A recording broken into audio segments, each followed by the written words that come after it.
اللہ کے رسول نے رضا قرار دیا۔ سبحان اللہ۔ پوچھا گیا کہ اے اللہ کے رسول کہ جب پیغمبر نے امام رضا علیہ السلام کے بارے میں فرمایا کہ ان قریب ارض خراسان پر میرے جسم کا ایک حصہ دفن ہوگا کہ جس کی زیارت کوئی غربت میں کرے گا تو میں محمد مصطفیٰ اس کی شفاعت کروں گا۔ سبحان اللہ۔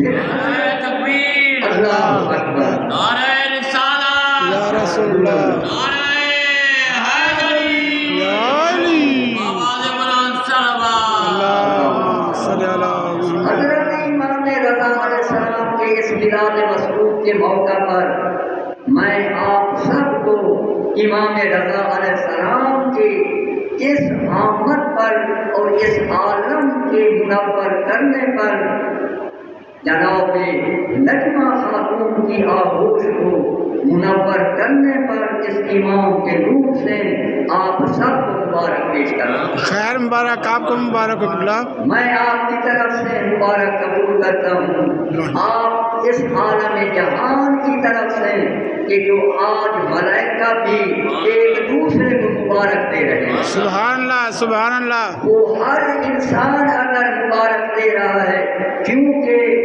یہ روایات میں ہے کہ جس مقام پر ذکر آل محمد ہوتا ہے تو اس وقت اور اس مقام پر ملائکہ کا نزول ہونا شروع ہو جاتا ہے، سبحان اللہ، اور سبحان اللہ۔ ملائکہ اس محفل میں آ جاتے ہیں۔